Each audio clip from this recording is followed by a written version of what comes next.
1절에서 7절 봉독합니다. 다윗의 아들 이스라엘 왕 솔로몬의 잠언이라. 이는 지혜와 훈계를 알게 하며 명철의 말씀을 깨닫게 하며 지혜롭게 공의롭게 정의롭게 정직하게 행할 일에 대하여 훈계를 받게 하며 어리석은 자를 슬기롭게 하며 젊은 자에게 지식과 근신함을 주기 위한 것이니, 지혜 있는 자는 듣고 학식이 더할 것이요 명철한 자는 지략을 얻을 것이라. 잠언과 비유와 지혜 있는 자의 말과 그 오묘한 말을 깨달으리라. 여호와를 경외하는 것이 지식의 근본이거늘 미련한 자는 지혜와 훈계를 멸시하느니라. 아멘. 오늘 잠언 1장 1절에서 7절까지 말씀을 가지고 고귀한 당신이라는 제목으로 여러분과 함께 말씀을 나누고 갑니다. 며칠 전에 이제 저희 집 아이 자취방을 구하기 위해서 대구를 다녀왔습니다.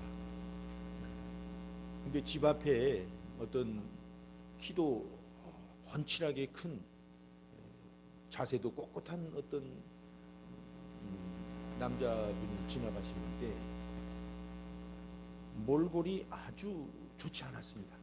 머리끝에서 발끝까지 오물로 이렇게 오염돼 있고 옷도 아주 지저분하고 남루하고 찢어지고 노숙인이신 거죠. 참 저렇게 건장하고 또 세수하고 단장만 하면 참 잘생긴 미남도 같고 자세도 그렇고, 근데 어떻게 저렇게 정말 저런 꼴을 하고 계시는가, 그런 의문이 참 생겼습니다. 꼴이라는 건 이제 모양새를 뜻합니다. 순수한 우리말.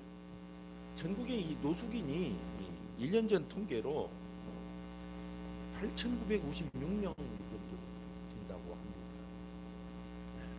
사정이야 여러 가지 사정이 있을 것입니다.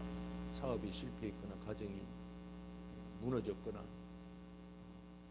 어떤 인간관계에서 큰 상처를 입었거나 좌절하거나 여러 가지 이유로 이제 노숙을 하시는데, 그 이유야 어떻든 간에 이 노숙인은 스스로 그렇게 거의, 물론 사회적 책임도 있어요. 그러나 이 자기의 정체성을 증명하는 삶을 사는 거예요.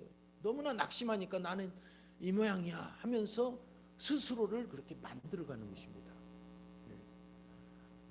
그래서 우리 인간의 본능 속에는 자기의 정체성을 증명하려는 그런 본능이 자리 잡고 있는 것입니다. 여러분들이 만약에 어떤 왕족이라면 왕족답게 살려고 막 애를 쓸 거예요. 그러나 나는 아주 쓸모없는 인간이라고 생각한다면 쓸모없는 인간처럼 자꾸 행동을 할 것입니다. 그래서 인간은 이 자기 정체성을 증명하려는 본능이 있다. 저는 그렇게 가끔 말씀을 드리는 것입니다. 잠언 13장 16절에 명확히 나타나 있습니다. 무릇 슬기로운 자는 지식으로 행하거니와 미련한 자는 자기의 미련한 것을 나타내는다. 그러니까 여러분, 우리의 삶의 지금의 모습은 나의 정체성으로 그렇게 만들어졌다는 것을 꼭 기억하시길 바랍니다. 내가 잘된 것도 나의 정체성 때문이고, 내가 또 혹간 정말 모양이 형편없어졌다면 그것도 내가 가진 나의 정체성 때문에 그렇게 되는 거예요. 그러니까 누구를 원망할 수도 없고 누구에게 탓할 수도 없는 것입니다. 내 인생은 내가 만들어가는 거예요. 근데 지금 사회를 보면 이 사람의 이 존귀함이 많이 무너진 것 같아요. 고귀성이 무너진 것 같아요. 시편 49편 20절을 보니까 존귀하나 깨닫지 못하는 사람은 멸망하는 짐승 같도다 그랬습니다. 우리 인생은 원래 존귀하게 만들어졌잖아요. 인간만큼 존귀한 존재가 어디가 있어요. 그런데 이걸 깨닫지 못하면 멸망하는 짐승처럼 살아간다는 것입니다. 일부러 고귀한 삶을 막 망가뜨리려고 하는 그런 삶을 사는 것 같아요. 그렇지 않겠지만 왜 저 존귀한 저 사람이, 저분이 왜 존귀하지 못하게 저렇게 살아가는가? 스스로 그렇게 생각을 해봅니다. 예를 들면 가족이 깨어지고 성 질서가 문란해지고 또 뭐 여러 가지 정의와 이런 것들이 땅에 떨어져서 부패한 사회를 만들어가고 도둑질하고 이런 모든 것들은 사실 인간의 본래 창조의 모습이 아닙니다. 정말 하나님 보실 때 꼴이 말이 아닐 거예요. 하나님 보실 때 이러자고 내가 창조한 것 아닌데 그런 생각을 하실 것입니다. 그래서 노아의 홍수 때도 하나님께서 한탄을 하실 때 있었습니다. 원래 우리 인간은 굉장히 고귀한 존재입니다. 말로 형언할 수 없을 그런 금수저와 같고 귀족으로 뭐 신의 성품을 이렇게 부여받은 그런 어떤 존귀한 자로 창조가 됐어요. 그래서 우리는 그 존귀함, 고귀성을 회복해야 됩니다. 그러려면 어떻게 해야 되는가? 우리는 먼저 예수 그리스도를 마음에 모셔야 됩니다. 이것이 대단히 중요해요. 로마서를 보면 1장에 스스로 이 고귀하다고 자처하는 로마 사회를 바울 사도는 일갈하고 있어요. 어떻게? 로마 사회는 당시 식민사회로 식민지를 개척하면서 주변 국가들을 유럽과 북아프리카 일대 팔레스틴까지 장악하고 있었어요. 그리고 모든 길은 로마로 통한다고 그랬어요. 그리고 고대 로마 민주주의가 바로 이 로마에서 발달했던 것입니다. 그리고 철학이 발달하고 온갖 문명들이 발달한 그런 사회에 바울은 당신들은 겉으로는 그렇게 고귀한 척하지만 불의하고 정욕과 우상숭배와 동성애와 아주 추악하게 그지없다. 살인과 분쟁과 왜 그렇게 사냐? 아주 난장판인데 개판 5분 전이다. 로마서 1장은 그렇게 로마인들을 책망하고 있는 것입니다. 왜 그럴까요? 로마서 1장 22절을 보면 스스로 지혜 있다 하나 어리석게 되었다 하시면서 21절인가 보면 하나님을 영화롭게 하지 않기 때문이다라고 그렇게 원인을 말하고 있어요. 다윗은 시편 14편 1절에도 사람이 그렇게 고귀성을 잃어버리는 중요한 이유를 우리에게 말씀하고 있는데 이렇게 말씀하셔요. 어리석은 자는 그의 마음에 하나님이 없다 하는도다. 그들은 부패하고 그 행실이 가증하니 선을 행하는 자가 없도다. 하나님의 존재와 하나님의 고귀함을 잃어버리면 사람이 삶이 그리고 사회가 고귀성을 잃어버린다는 것입니다. 그래서 하나님의 지혜가 하나님 사람을 고귀하게 만든다고 오늘 본문은 말씀하고 있어요. 하나님의 그 지혜가 사람을 다시 고귀하게 만들어주는 것입니다. 1절에서 4절까지 보니까 다윗의 아들 이스라엘 왕 솔로몬의 자문이라. 이는 지혜와 훈계를 알게 하며 명철의 말씀을 깨닫게 하며 지혜롭게 공의롭게 정의롭게 정직하게 행할 일에 대하여 훈계를 받게 하며 어리석은 자를 슬기롭게 하며 젊은 자에게 지식과 근신함을 주기 위함인 것이니. 그래서 하나님의 지혜를 얻은 성도는 고귀해진다는 것이에요. 지혜롭게 되고 존귀하게 되고 아주 경건하게 되고 공의롭게 되고 정의롭게 되고 정직하게 되고 이렇게 성경은 말씀하고 있습니다. 앞서 우리가 잠언을 계속 새벽기도나 수요 예배 때 묵상하고 있는데 이 지혜라는 게 뭘까요?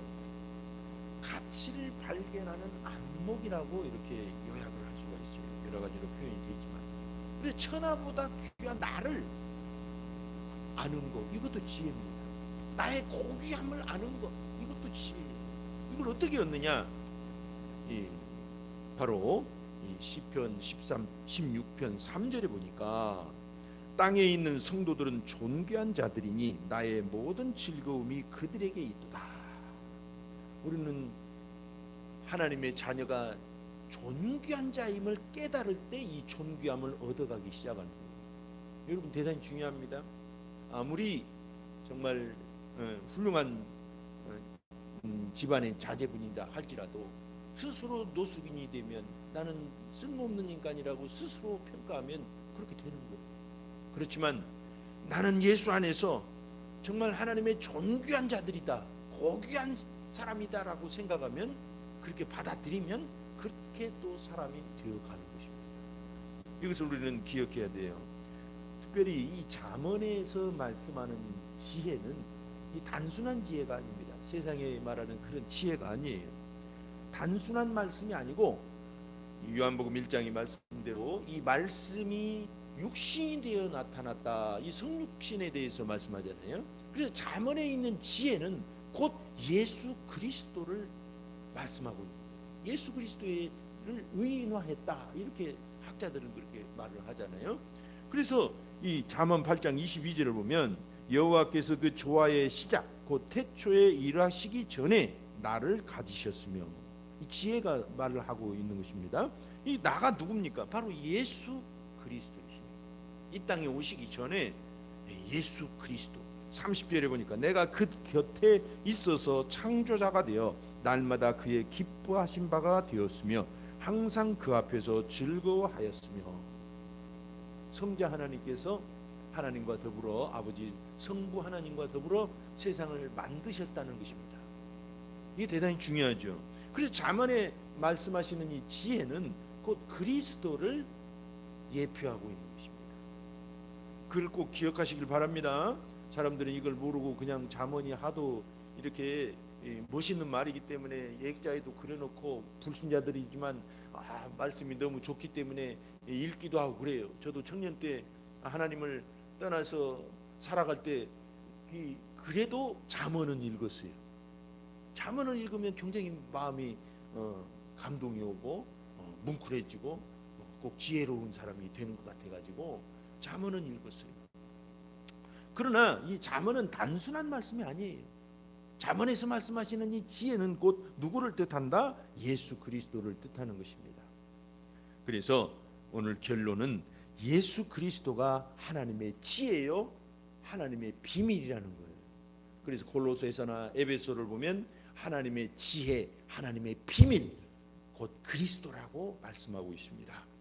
그래서 여러분, 예수 그리스도를 거절하면 우매해지고 반대로 예수 그리스도를 받아들여서 예수님을 믿게 되면 명철과 지혜와 공의와 정의와 정직과 슬기와 근신으로 사람이 고귀해진다는 그런 결론을 우리가 맺을 수가 있는 것입니다. 자, 그래서 예수님이 오시면, 내 안에 예수님을 모시게 되면 지혜로워지고 고귀해집니다. 어부 출신 베드로는 원래 자존감이 낮고 성질도 잘 냈던 사람이에요. 근데 그가 예수님을 만나고 어떻게 변합니까? 처음에 예수님을 뵐 때는 주여 나를 떠나소서 나는 죄인이로소이다, 어떻게 감히 예수님 앞에 섭니까? 그렇게 외쳤던 사람이에요. 근데 나중에 성령을 받고 사도로서 정말 열심히 사역을 하고 나서 깨달은 것은 베드로전서 2장 9절을 보면 그러나 너희는 택하신 족속이요 왕같은 제사장들이요 거룩한 나라요 그의 소유가 된 백성이니, 얼마나 우리 성도들이 그리고 베드로 자신이 존귀하고 고귀한 존재인지를 깨달은 거예요. 왕같은 제사장이라, 자기는 어부 출신이고 이렇게 옷이 허스름하고 먹을 것도 제대로 못 먹고 이렇게 돌아다니면서 전도하는 그런 전도자지만 왕같은 제사장이고 택하신 족속이라고 확신을 한 것입니다. 그렇기 때문에 어떻게 됐습니까? 이는 너희를 어두운 데서 불러내어 그의 기이한 빛에 들어가게 하신 이의 아름다운 덕을 선포하게 하려 하심이라. 하나님의 아름다운 덕을 선포하는 사람이 되었다는 것입니다. 지난번 번역은 선전하려 하심이라고 했어요.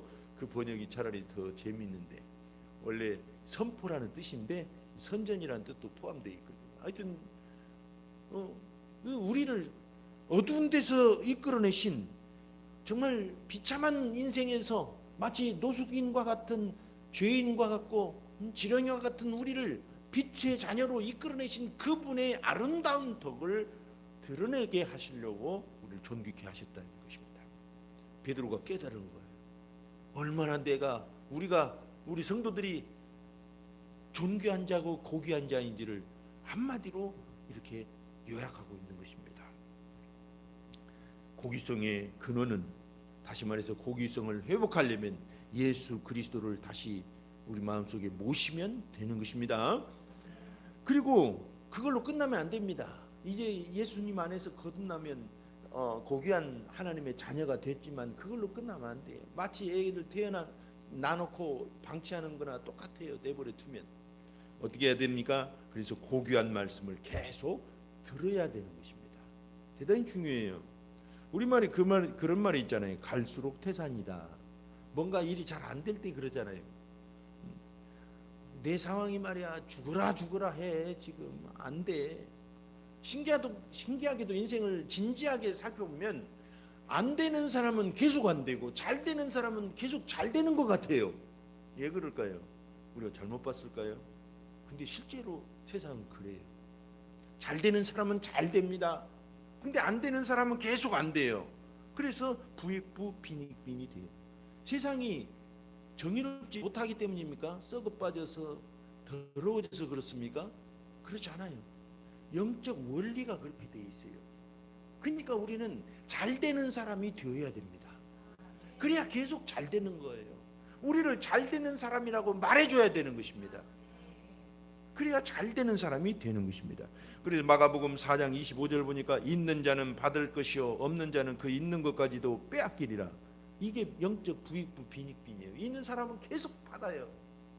잘 되는 사람은 계속 잘 되게 돼 있습니다. 그러나 안 되는 사람은 없다, 안 된다, 죽겠다, 그런 사람은 계속 안 되고 없고 죽게 되는 거예요.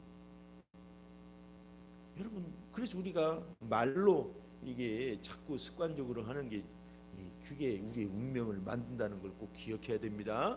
우리 하늘교회 성도들은 특별히 항상 예수 안에서 잘 된다는 믿음과 그런 고백들을 하시길 바랍니다. 오늘 본문을 보니까 지혜 있는 자는 듣고 학식이 더할 것이요. 지혜가 있는데 듣고 학식이 거기다가 더해진대요. 더해진대. 명철한 자는 지략을 얻을 것이라. 명철한 자는 더 지략을 계략 이런 어떤 전략 이런 걸 알게 된다는 뜻입니다. 잠언과 비유와 지혜 있는 자의 말과 그 오묘한 말을 깨달으리라.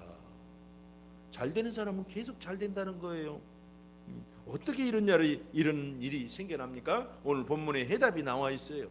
어디에 있습니까? 5절에 있습니다. 어떻게? 지혜 있는 자는 듣고 들어야 된다는 것입니다. 대단히 중요해요. 여기 듣는다는 말은 쉐마라는 말이에요. 쉐마. 여러분 쉐마 많이 들어보셨죠? 쉐마 이스라엘. 쉐마라고 막 인터넷에 또는 액자에 이렇게 써놨잖아요. 그래서 하나님은 유일하신 하나님이니까 마음과 목숨과 뜻을 다해서 하나님을 사랑하라. 이게 쉐마예요. 쉐마. 이스라엘의 쉐마. 대단히 중요하죠. 그리고 이 듣는 자가 지혜가 더해진다는 것입니다.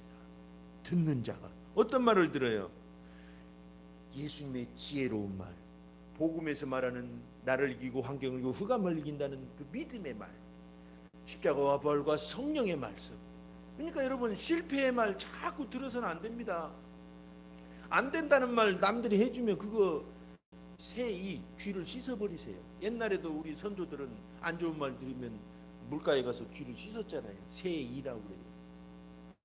쓸데없는 말 잔뜩 듣고 그것을 마음에 담아둬가지고 계속 묵상을 하니까 그렇게 되는 거예요. 절대 우리 하늘교회 성도들은 그런 어리석은 삶을 살지 않습니다.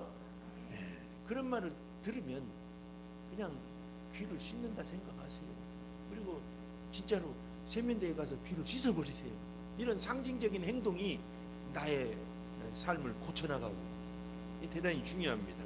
실패자의 말을 자꾸 듣고 안 된다는 사람 말을 자꾸 듣고 나에 대한 잘못된 평가들을 자꾸 마음속에 담아두고 들으면 된다 안 된다?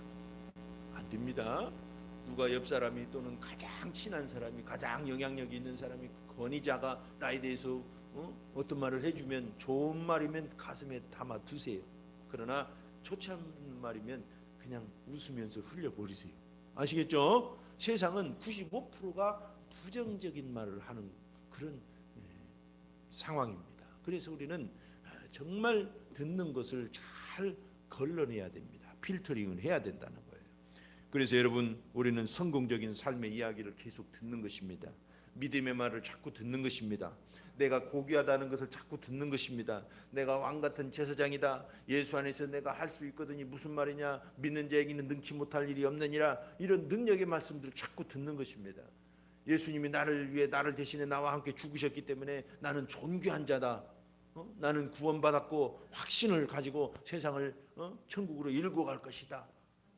자꾸 그런 믿음의 말들을 듣고 입으로 말할 때 내가 고귀한 사람으로 빚어지고 성장하는 것입니다. 그래서 로마서 10장 17절을 보니까 그러므로 믿음은 들음에서 나며 들음은 그리스도의 말씀으로 말미암았느니라. 여러분, 믿음은 들음에서 난다고 말씀하시잖아요. 고귀함도 들음에서 생겨요. 근데 아무 말이나 들으면 믿음이 생기고 아무 말이나 듣는다고 고귀함이 생기는 게 아니라 그리스도의 말씀으로 말미암음이니라. 대단히 중요한 줄 압니다. 그렇습니다, 여러분. 우리가 날마다 고귀한 사람이 되어가고 싶다면 우리는 고귀한 말씀을 반복해서 듣는 것입니다. 우리 교회 유튜브 채널을 즐겨 보시고, 저도 이 설교를 하지만 이대로 100% 살지를 못해요. 그래서 가끔 제 말을 저도 설교를 듣습니다. 아마 저는 설교를 할 때 하나님이 저부터 들으라고 이렇게 하라고 그런 것 같아요. 그러니까 여러분, 여러분한테만 한다고 생각하지 마시고 여러분들도 제 말씀을 녹화된 거 그대로 반복해서 들어보시고 하시길 바랍니다. 대단히 중요해요. 끝으로 이 고귀성을 회복하려면 고귀의 궁극이신 하나님 아버지를 자꾸 바라봐야 돼요. 이게 대단히 중요해요. 지금도 미얀마와 이 태국의 접경지대 그 전반적으로 그곳에 산에서 힘들게 살아가고 있는 까렌족이라고 하는 이 족속이 있습니다. 한 20여 년 전에 상당히 오래됐는데 한번 방문한 적이 있는데 정말 산에서 힘겹게 살아가요. 그야말로 우리 노숙인들처럼 그렇게 살아가시는 거예요. 물론 자원도 없고 여러 가지 힘이 없어서도 그렇지만 또 하나 중요한 것은 잘 살 수 있다는 꿈이 없는 거예요. 그리고 오랫동안 그렇게 방황하면서 쫓겨다니면서 살았기 때문에 잘 사는 모습을 본 적이 없는 거예요. 그래서 그냥 평생 정글 속에서 그렇게 거적 같은 걸 이렇게 쳐놓고 거기서 사시는 거예요. 여러분, 본다는 건 대단히 중요합니다. 우리말에 그런 말이 있잖아요. 본데 없다. 이거 주로 나쁜 곳에다 쓰는 말이지만 이 원래 말은 보고 배운 것이 없다 이런 뜻입니다. 사투리는 본디 없다. 남을 모욕할 때 그렇게 쓰죠. 우리는 그런 말 함부로 해서는 안 될 줄 압니다. 근데 중요한 것은 그거예요. 사람이 고귀함을 자꾸 보게 되면 고귀해지고 예절 바른 사람을 자꾸 접하고 그런 사람과 사귀고 그런 걸 보게 되면 예절 바른 사람이 돼요. 근데 그걸 한 번도 평생 본 적이 없으면 그냥 막 사시는 거예요. 그래서 우리는 무엇을 보느냐가 중요한 것입니다. 우리가 정말 어렵게 살 때 사람들을 많이 해외로 보내서 좋은 것을 보고 오게 했습니다. 이게 대단히 중요하거든요. 보니까 꿈이 생기고 그렇게 잘 살아야 되겠다는 꿈과 또 자신감이 자꾸 생겨난 것입니다. 여러분, 보는 게 중요해요. 그래서 오늘 본문에 보니까 여호와를 경외하는 것이 지식의 근본이거늘 미련한 자는 지혜와 훈계를 멸시하느니라 그랬어요. 여러분, 지식의 근본은 뭐라고 그랬어요? 여호와를 경외하는 것이라고 했어요.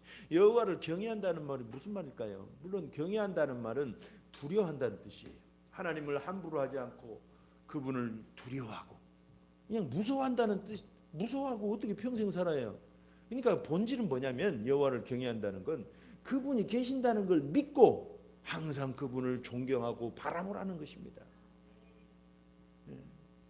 공황장애에 막 걸려서 하나님 두려워하고 평생 그렇게 못 살아요. 하나님은 좋으신 분이에요. 그래서 그분이 살아계심을 믿고 항상 인식을 하고 그분을 바라봐야 된다는 뜻입니다. 그 지혜의 모든 근본은 하나님을 바라볼 때 생겨난다는 거예요. 지식과 지혜와 명철과 이런 것들이. 그래서 여러분, 잠언의 결국, 잠언의 궁극적인 목적은 하나님을 바라보게 하는 데 있습니다. 그래서 잠언 2장 5절에도 보면 여호와 경외하기를 깨달으며 하나님을 알게 되리라 그랬어요. 지혜를 얻고 지혜를 찾고 솔로몬이 쓴 이 지혜의 말씀들을 마음에 새기게 되면 결국은 여호와 경외하기를 깨닫게 된다는 거예요. 하나님을 자꾸 바라보게 된다는 것입니다. 마찬가지입니다. 복음의 결국은 뭘까요? 복음의 결국은 앞서 말씀드린 대로 고귀하지 못하고 지렁이와 같고 마른 막대기 같고 티끌과 같고 노숙인보다 더 비참한 우리 죄인, 정말 이 비참한 죄인인데 겉은 멀쩡하지만 하나님 보실 때는 완전히 부패한 인간이지만 예수 안에서 다시 고귀함이 회복되는 것입니다. 그래서 그 이름을 믿는 자 곧 영접하는 자에게는 하나님의 자녀가 되는 권세를 주신다고 그랬어요. 우리는 하나님의 자녀라는 것입니다. 이보다 존귀한 게 어디가 있어요? 그죠? 그러니까 존귀함이 회복된다는 거예요. 복음은 다른 게 아닙니다. 예수 믿고 구원받자는 건 그냥 하는 말이에요. 그건 너무나 당연한 말이고 너무나 당연한 결과예요. 우리가 진짜 중요하게 바라봐야 될 건 예수 믿고 하나님의 자녀가 된다는 거예요. 구원은 어떻게 받습니까? 구원은 어떻게, 천국은 어떻게 갑니까? 하나님의 자녀들이 가는 것입니다. 그 외에는 죽었다 깨어나도 못 가요. 아무리 위대한 일을 하고 아무리 선한 일을 해도 천국은 자격이 생기질 않아요. 오직 하나님의 자녀들만 가요. 그러니까 구원받았다는 건 그냥 결과고 그건 아무것도 아니에요. 진짜 중요한 건 뭐예요? 하나님의 자녀가 되는 것입니다. 자녀가 되면 저절로 구원을 받고 저절로 하나님의 나라에 갈 수가 있기 때문에 그래요. 근데 이거 본질적인 거 싹 빼고 구원받자고 하니까 자꾸 이 복음이 하락되는 거예요. 가치가. 여러분, 우리가 예수님을 믿으면 하나님의 자녀가 됩니다. 대단히 존귀한 자가 되는 거예요. 내 겉은 이렇게 날마다 후패하지만 내 속사람은 날마다 새롭도다. 바울이 그랬잖아요. 우리 겉사람과 우리 환경은 후패할 수 있어요. 그러나 우리는 존귀함은 날로 갈수록 새롭게 된다는 것입니다. 예수 안에서. 그래서 복음은 결국은 예수 믿고 고귀한 사람이 되고 하나님을 바라보면서, 끊임없이 하나님을 바라보면서 고귀하게 되어 간다는 뜻입니다. 이게 복음이에요. 우리는 예수를 믿으면 결국은 하나님 아버지를 만난다는 걸 꼭 기억해야 됩니다. 너무나 예수님이 좋으신 분이고 예수님 아니면 구원도 받을 수가 없기 때문에 예수님 얘기만 해요.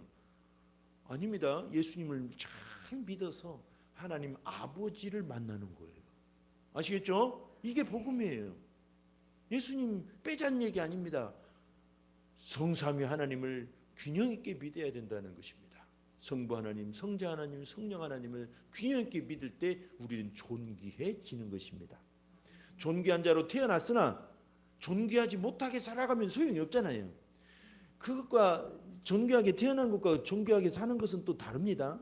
존귀한 말을 들은 것과 존귀하게 실제로 되는 것은 또 차이가 있습니다. 그래서 계속해서 존귀하신 분을 바라보는 거예요. 계속 남들이 우리에게 본디 없다고 말을 못하도록 우리는 계속 하나님을 보는 거예요. 할렐루야. 그분을 바라보면 하루에 1초를 볼지라도 0.5초를 볼지라도 사람이 바뀐대요. 우리는 길게 볼 수 없습니다. 그냥 마음속으로 빛처럼 이렇게 임하시는 놀라운 그분을 마음으로 느끼고 체험하면서 존귀하게 되어가는 거예요. 하루에 단 몇 초라도. 할렐루야. 그렇게 되는 것입니다. 그러면 고귀한 꼴이 형성되어 가는 것이에요. 우리 가운데. 어느 책에서 읽은 건데 어느 가난한 빈민가에 한 소녀가 살고 있었습니다. 몰골이 말이 아니죠.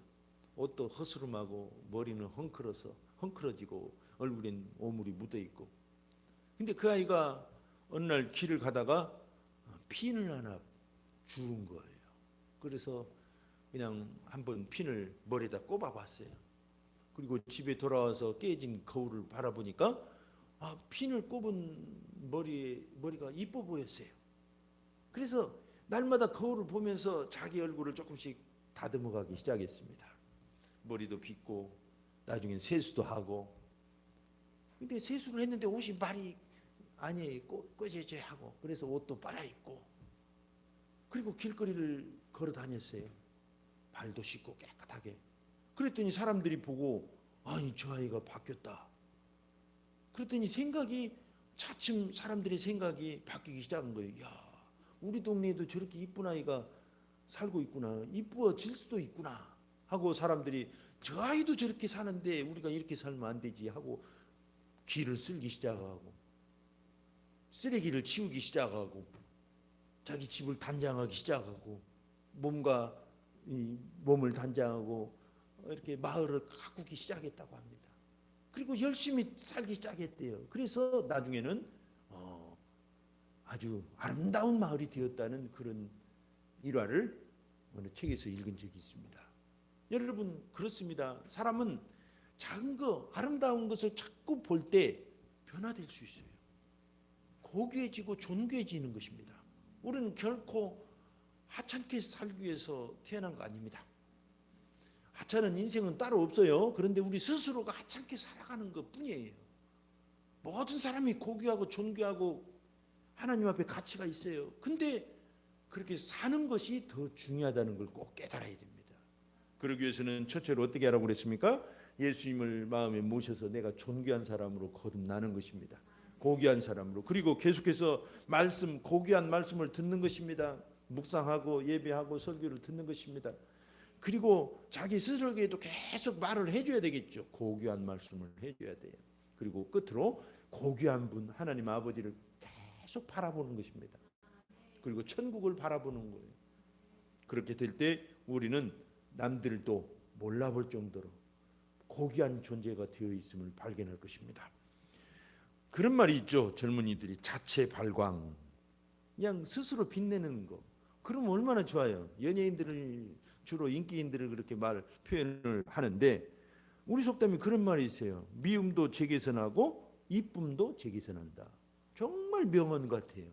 여러분, 대단히 중요합니다. 존귀한 고귀한 삶은 우리 스스로 만들어내는 거예요. 우리 안에 예수님이 계시다는 걸 믿고 내가 만들어내는 것입니다. 누가 만들어주지 못해요. 절대 못합니다. 소를 자매님 말을 물가까지는 데리고 가지만 물을 먹일 수 있어요, 없어요? 못 먹여요. 스스로 먹어야 돼요. 대단히 중요합니다. 그래서 우리는 고귀한 삶을 살기로 결심을 하고 그런 의지를 굳세게 해야 됩니다. 예수 안에서. 아멘. 그러면 우리는 반드시 고귀한 사람이 이미 되었기 때문에 고귀한 모습으로 꾸며지고 그 꼴이 형성되어 갈 줄로 믿습니다. 이런 사람들이 많아지면 사회가 더 고귀해지겠죠. 그죠? 사회가 더 좋아집니다. 이 시간 합심해서 한번 기도하겠습니다. 우리는 정말 존귀한 사람으로 원래부터 그렇게 만들어졌어요. 근데 하나님을 떠나서 비참하게 스스로 살아가고 죄악 속에 살아가다 보니까 죄악이 마치 죄를 짓는 것이 고상하고 그렇게 사는 것이 의식이 깨어있는 사람처럼 엉뚱한 도덕성이 발달하는 이때에 우리는 다시 예수님께 돌아가서 진정한 고귀함을 회복하는 것입니다. 그리고 매일 하나님의 말씀, 존귀한 고귀한 말씀을 들음으로써 더욱 고귀한 사람으로 그런 꼴을 형성해 가는 것입니다. 우리는 고귀하신 분을 날마다 바라봅니다. 이 시간 합심해서 기도합니다. 하나님 아버지여 감사합니다. 우리 가운데 존귀함을